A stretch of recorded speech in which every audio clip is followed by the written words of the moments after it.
दुर्घटना हुआ है यहाँ पे। ये जो हेलीकॉप्टर है एक्चुअली ये वीवीआईपी के लिए लाया गया था। अगस्टा वेस्टलैंड जो हेलीकॉप्टर था जब वो करप्शन का शिकार हुआ तो मी 17 V5 को एडवांस है, ये मी 17 का एडवांस वर्जन है, MI 17 V5। ये जो V5 है ये एडवांस वर्जन है, लेटेस्ट वर्जन है। इसे हम लोग 2012 के कॉन्ट्रैक्ट में लाए थे, 2018 में ये पूरी तरह से कंप्लीट हो गया था, 2019 में इसकी सर्विसिंग भी भारत में चालू कर दी गई थी। इसमें हमारे नरेंद्र मोदी भी जाते हैं, ये कई जितने भी वीआईपी लोग जाते हैं इसी से जाते हैं। अभी ये कई बार दुर्घटना भी ग्रस्त हो चुका है। 2013 में जब ये नया नया आया ही था तभी उस समय उत्तराखंड के रेस्क्यू ऑपरेशन में विंग कमांडर शहीद हो गए थे। अभी कुछ दिन पहले ये अरुणाचल प्रदेश में दुर्घटनाग्रस्त हुआ है।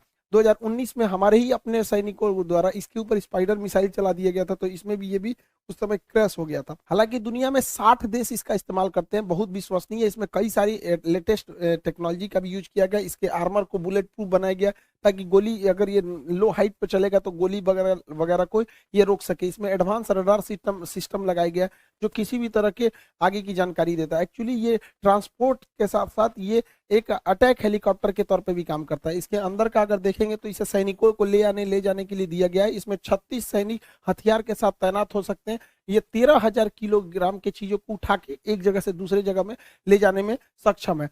ये इसको मेनली मतलब ट्रांसपोर्ट के तौर पे इस्तेमाल किया गया था। ये बहुत विश्वसनीय दुनिया में रहा है। हालांकि कई टेक्नोलॉजी का 100% हम भरोसा नहीं कर सकते। ये 250 किलोमीटर प्रति घंटा की रफ्तार से चल सकता है और इसकी सर्विस सीलिंग बहुत अच्छी है। 6 किलोमीटर ऊंचाई यानी 6,000 मीटर ऊंचाई पर ये उड़ सकता है पहाड़ी क्षेत्र में। वहां ये डिप्लॉयमेंट के लिए बहुत ही बेहतरीन साबित होगा। इसमें दो दो इंजन लगाए गए हैं, ट्विन इंजन पे ये काम करता है। नाइट विजन है इसमें, ऑनबोर्ड है ये, इसमें हर चीज की नई एडवांस टेक्नोलॉजी लगाई गई है। फिर भी ये आए दिन दुर्घटनाग्रस्त होता है। हेलीकॉप्टर में कई ऐसे मतलब देशों में भी ऐसी घटनाएं इसकी रिकॉर्ड की गई है। इसमें on board navigation system, radar, advance radar system को लगाया गया है। ऑन बोर्ड वेदर रडार को लगाया गया है कि मौसम कैसा है उसके आधार पे भी जानकारी दी जाए। हालांकि प्रथम तो यही कहा जा रहा है कि ये जो विमान दुर्घटना हुआ है इसके पीछे मौसम खराब को जिम्मेदार बताया जा रहा है। हालांकि वायुसेना ने इसके लिए जांच के आदेश दिए हैं। आगे क्या होता है ये आगे समझेंगे। इसमें सेफ्टी का भी ध्यान रखा गया है। इसमें दुश्मन की आ रही मिसाइलों को भटकाने के लिए फ्लेयर की क्षमता है। ये फ्लेयर में बहुत हाई टेम्परेचर होता है जिससे कि हीट सीकिंग मिसाइलें दूसरी ओर डिस्ट्रैक्ट हो जाती हैं।